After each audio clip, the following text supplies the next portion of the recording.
The fundamental architectural and doctrinal dichotomy in aircraft carrier design during the middle decades of the 20th century centered upon a singular, unforgiving engineering compromise: the delicate balance between maximum offensive strike power and catastrophic damage survivability. This debate, forged in the naval treaties of the interwar period and tested in the unforgiving crucibles of the Atlantic, Mediterranean, and Pacific theaters of the Second World War, manifested most starkly in the divergence between the unarmored carriers of the United States Navy and the Imperial Japanese Navy, and the armored carriers of the British Royal Navy.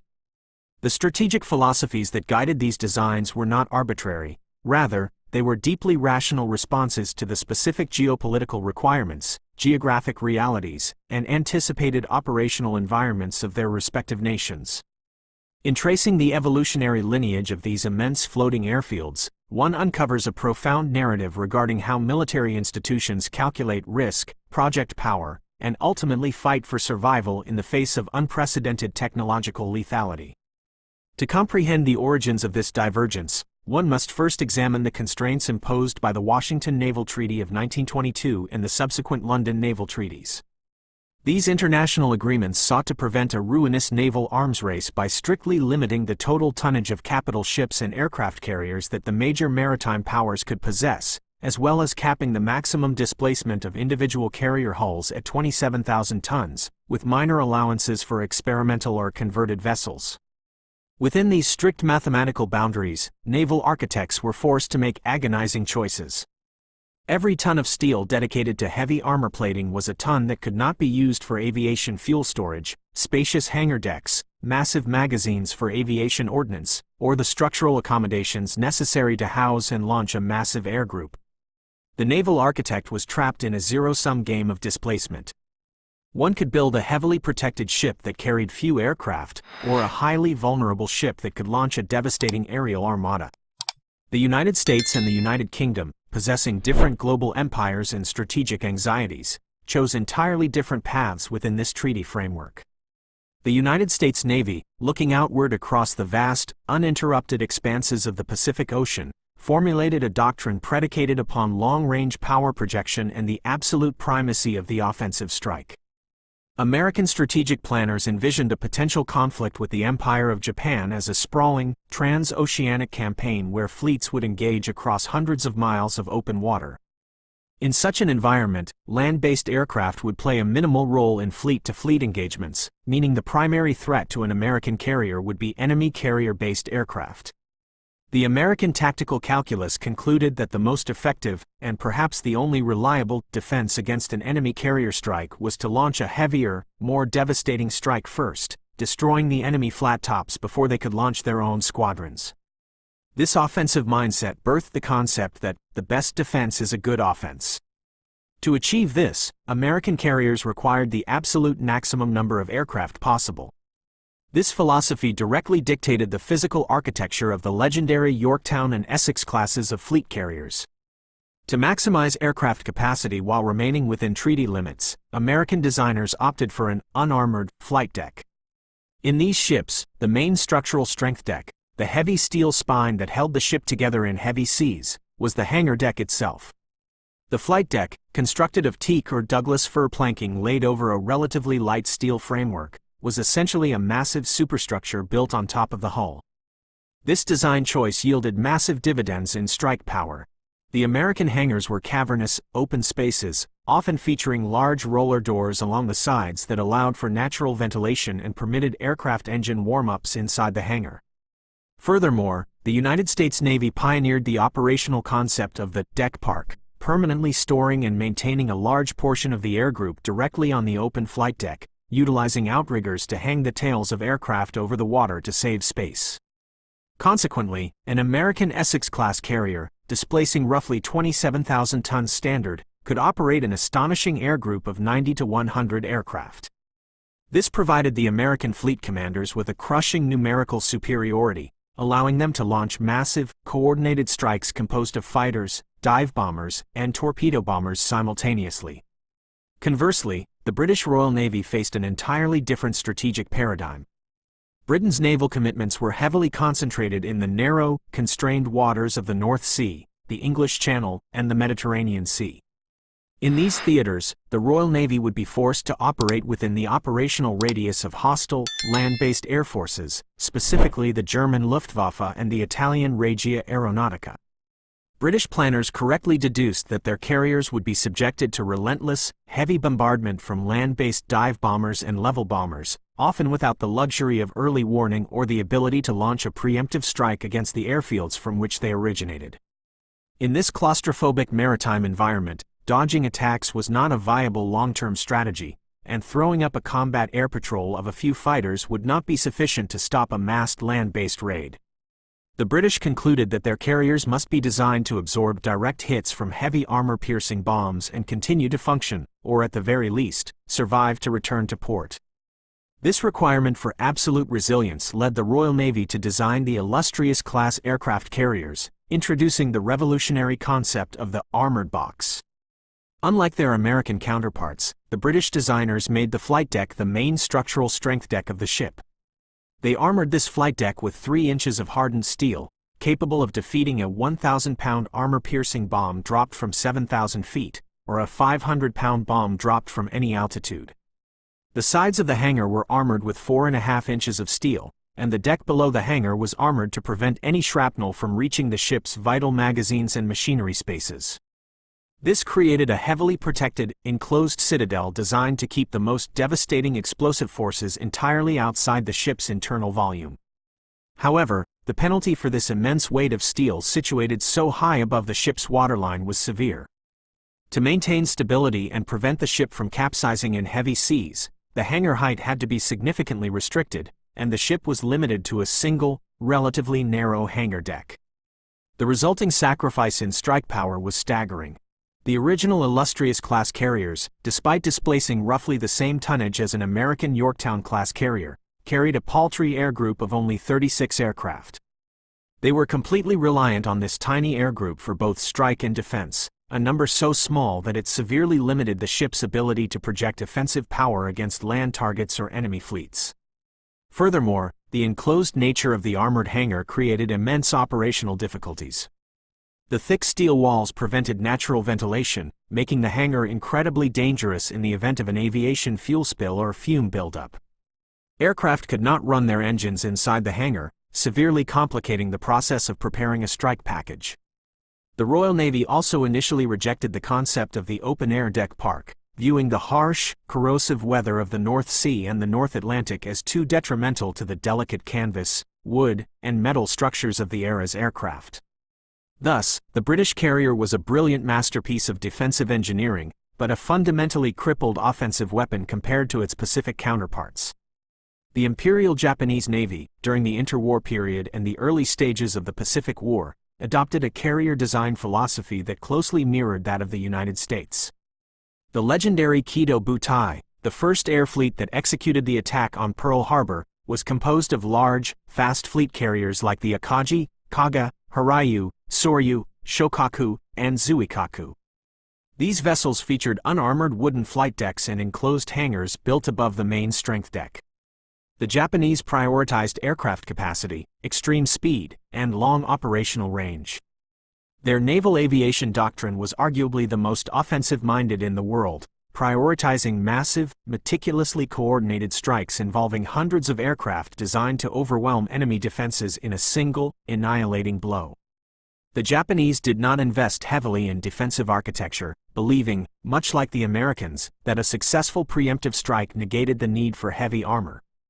This philosophy served them brilliantly during the opening 6 months of the war, allowing them to project unprecedented power across the Pacific and Indian Oceans.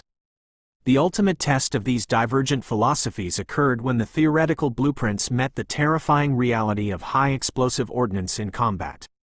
The Mediterranean theater provided the ultimate vindication for the British armored carrier concept. In January 1941, during Operation Excess, the carrier HMS Illustrious was tasked with escorting a vital supply convoy to the besieged island of Malta. The convoy was intercepted by elements of the Luftwaffe's Fliegerkorps X, specifically elite squadrons of Junkers Ju-87 Stuka dive bombers. In a horrific, highly concentrated attack, the Illustrious was targeted by dozens of Stukas. She was struck by 6 massive bombs, most of them weighing 1,000 kilograms, and suffered 3 near misses that ruptured her hull plates. The attack was devastating, creating massive fires, destroying aircraft in the hangar, and wiping out gun crews.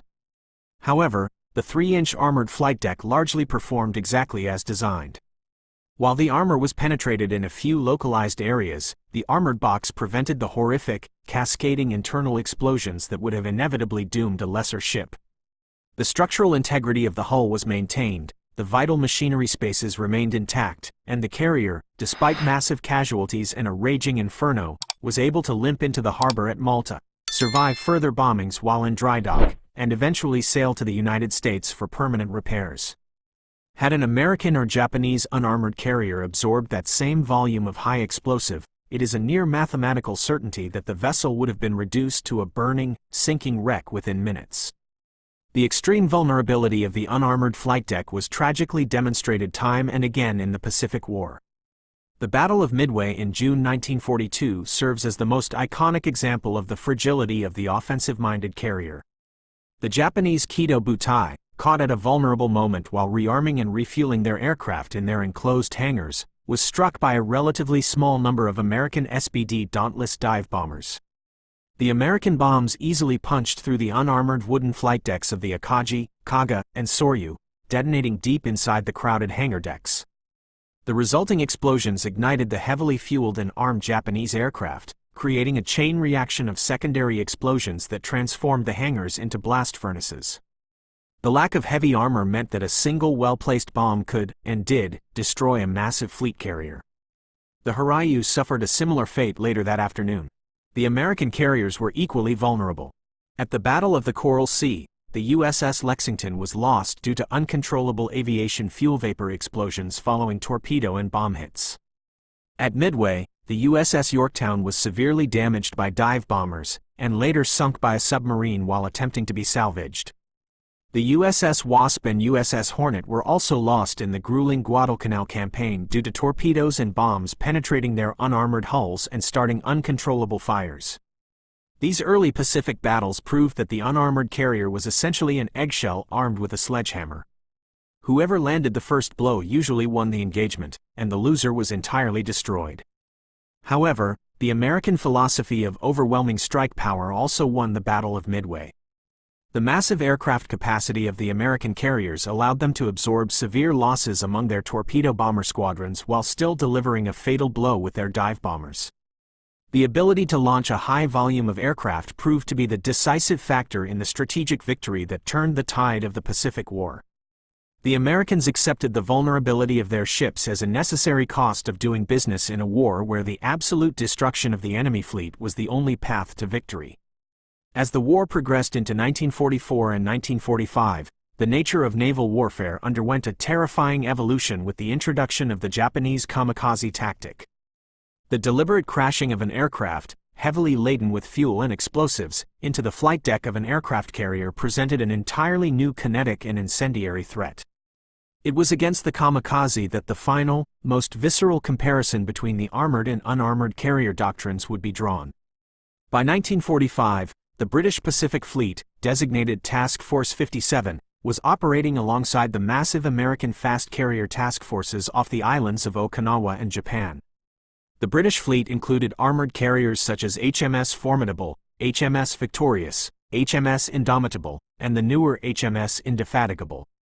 The American fleet was composed largely of the magnificent Essex-class carriers, the pinnacle of the unarmored, high-capacity design philosophy. When the kamikazes struck the British Pacific Fleet, the results were highly dramatic but operationally brief. On May 4, 1945, a Japanese Mitsubishi Zero fighter plunged into the flight deck of HMS Formidable. The aircraft, striking the 3-inch steel armor plate, essentially shattered upon impact. The bomb it carried detonated, creating a massive fireball, a loud concussion, and a significant dent in the steel decking. Shrapnel caused casualties among the deck crew and destroyed several parked aircraft. However, the critical factor was that the explosive energy and the burning aviation fuel were entirely contained above the armored deck. The fire was quickly extinguished by the ship's damage control teams. Within a matter of hours, the crew filled the dent with quick-drying cement, swept the debris over the side, and Formidable was remarkably able to resume landing and launching aircraft. The Royal Navy liaison officer aboard the American flagship famously remarked to his American counterparts, "When a kamikaze hits a U.S. carrier, it means 6 months of repair at Pearl Harbor. When a kamikaze hits a Limey carrier, it's just a case of, sweepers, man your brooms." While this quote contains a degree of institutional bravado, it accurately captured the tactical reality of the armored flight deck against suicide attacks. HMS Victorious and HMS Indefatigable absorbed similar direct kamikaze hits and continued to operate, their armored decks successfully acting as anvils against which the Japanese aircraft shattered. The armor prevented the devastating, deep-penetrating fires that paralyzed flight operations. The British design philosophy, originally conceived to survive German dive bombers in the Mediterranean, proved accidentally but perfectly suited to surviving Japanese suicide planes in the Pacific. The American experience with the kamikaze was vastly more traumatic and destructive. When a kamikaze struck an unarmored Essex-class carrier, the aircraft on its bomb would easily smash through the wooden flight deck and detonate inside the hangar deck. The results were apocalyptic. On March 19, 1945, the USS Franklin was operating less than 50 miles from the Japanese coast when a single Japanese dive bomber, utilizing cloud cover, dropped 2 armor-piercing bombs onto her wooden flight deck. The bombs penetrated into the hangar, which was crowded with fully fueled and armed aircraft preparing for a strike. The resulting chain reaction of explosions and fires ripped the ship apart. Over 800 American sailors were killed, and hundreds more were wounded. The flight deck was completely destroyed, peeled back like a tin can by the internal pressure of the exploding aviation ordnance. The ship was totally knocked out of the war and only survived sinking due to the absolutely superhuman, heroic efforts of her damage control teams. Similarly, the USS Bunker Hill was struck by 2 kamikazes within 30 seconds of each other on May 11, 1945. The planes plunged through the wooden deck, igniting massive fires that killed nearly 400 men and turned the ship into a floating inferno, completely removing her from the combat theater. These horrifying incidents seemingly provided absolute validation for the British armored deck concept. However, a deeper, more nuanced analysis reveals a far more complex reality regarding survivability and operational effectiveness. While the British carriers shrugged off kamikaze hits to their flight decks, the brutal, unrelenting tempo of the Pacific War exposed the severe limitations of their design. The British carriers, owing to their small air groups, struggled to maintain the massive, continuous combat air patrols required to intercept incoming kamikazes before they could strike. The American fast carrier task forces, with their massive 90-plane air groups, could put dozens of fighters into the air simultaneously, forming a nearly impenetrable wall of radar-directed interceptors that shot down the vast majority of kamikazes long before they ever saw an American ship. The American philosophy of, "the best defense is a good offense," had evolved. Massive fighter screens, coordinated by combat information centers utilizing early warning radar, became the primary armor of the United States Navy. The Americans accepted that if a plane got through, the ship would suffer horrific damage, but they relied on their overwhelming numerical and technological superiority in the air to ensure that very few planes ever got through. Furthermore, the American superiority in internal damage control techniques and equipment must be deeply emphasized when discussing carrier survivability. The United States Navy, learning brutal lessons from the early losses of the Lexington, Yorktown, and Wasp, revolutionized their approach to fighting fires and controlling flooding. American carriers were equipped with redundant, high-pressure water mains, sophisticated chemical foam extinguishing systems, and massive, heavy steel fire curtains that could quickly divide the open hangar deck into smaller, isolated sections to prevent a fire from spreading the entire length of the ship. Every sailor on an American ship was extensively trained as a firefighter. The open hangar design of the American carriers, while allowing bombs to penetrate easily, also allowed the massive overpressure from explosions to vent out the sides of the ship, rather than being contained internally to buckle bulkheads and destroy the ship's structural integrity. American damage control doctrine dictated that aviation fuel lines were drained and purged with inert carbon dioxide gas the moment flight operations ceased, drastically reducing the risk of catastrophic vapor explosions. The Royal Navy's damage control, while brave, was significantly hampered by the very architecture designed to save the ship. The enclosed, armored hangars of the British carriers became lethal traps if the armor was somehow bypassed or penetrated. Because the hangars were sealed boxes to maintain structural strength and keep bombs out, they lacked adequate ventilation.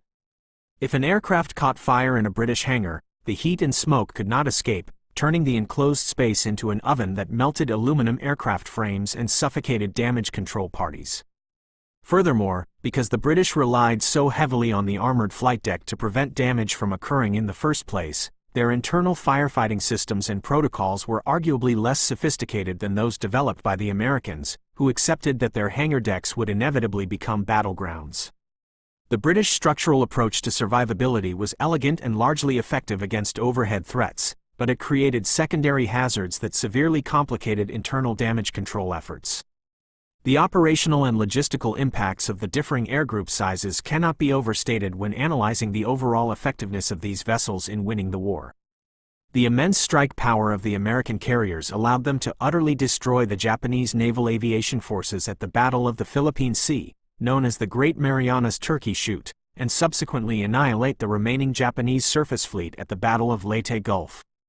The American carriers were strategic weapons of mass destruction, capable of leveling entire island fortresses, obliterating enemy airfields, and sinking battleships through sheer volume of ordnance delivery. The British Pacific Fleet, while fighting valiantly and providing essential support during the Okinawa campaign, operated as a junior partner simply because their carriers could not generate the massive sortie generation rates required for the sustained, high-intensity operations that characterized the late Pacific War. An Essex-class carrier could launch a strike package of 40 aircraft, recover them, rearm them, and launch them again, while maintaining a 30-plane combat air patrol. An Illustrious-class carrier, with an air group less than half the size, struggled to balance the requirement for self-defense fighters with the need to contribute to offensive strikes. To increase their capacity in the Pacific, the British resorted to adopting the American deck park system, permanently storing Corsairs and Seafires on the armored deck, exposing them to the harsh saltwater environment and the very kamikaze strikes the armor was meant to defeat, thereby somewhat negating the primary advantage of the armored hangar design. The Imperial Japanese Navy's attempt to reconcile these two opposing philosophies resulted in the tragic design and operational history of the aircraft carrier Teiho. Following the disastrous loss of 4 unarmored carriers at Midway, the Japanese naval architects realized the urgent necessity for enhanced survivability. The Teiho, commissioned in early 1944, was the first Japanese carrier to feature a heavily armored flight deck, designed specifically to withstand 1,000-pound bomb hits, alongside an enclosed hurricane bow to improve seaworthiness. She represented a synthesis of the British protective concepts and the Japanese desire for large, offensive air groups. However, the Teiho incorporated a fatal architectural flaw that would seal her doom. Her enclosed hangar decks, necessary to support the heavy armored flight deck above, suffered from terrible ventilation. Furthermore, Japanese damage control training and equipment lagged significantly behind both the Americans and the British. During the Battle of the Philippine Sea in June 1944, the Teiho was struck by a single torpedo fired by the American submarine USS Albacore.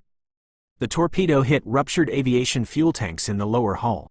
The damage control teams, lacking proper equipment and training, attempted to vent the highly volatile, explosive avgas fumes by opening ventilation shafts and even smashing windows, which only served to spread the explosive vapor throughout the entire enclosed, unventilated volume of the ship's hull and hangar decks.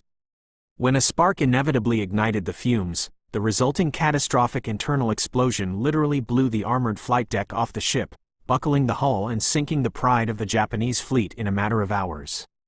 The Teiho disaster perfectly illustrates the extreme danger of enclosed architectural volumes on warships carrying massive quantities of highly volatile aviation fuel, demonstrating that heavy armor cannot compensate for fundamental flaws in internal damage control doctrine and ventilation engineering.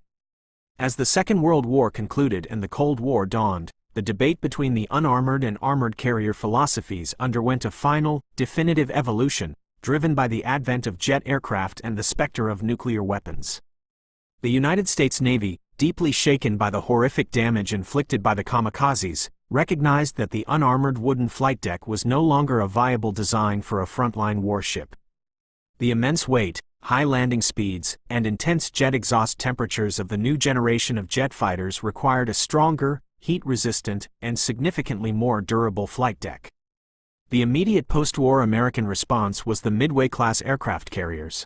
Displacing an unprecedented 45,000-ton standard, these colossal ships were specifically designed to incorporate an armored flight deck while maintaining the massive air groups that defined American naval doctrine.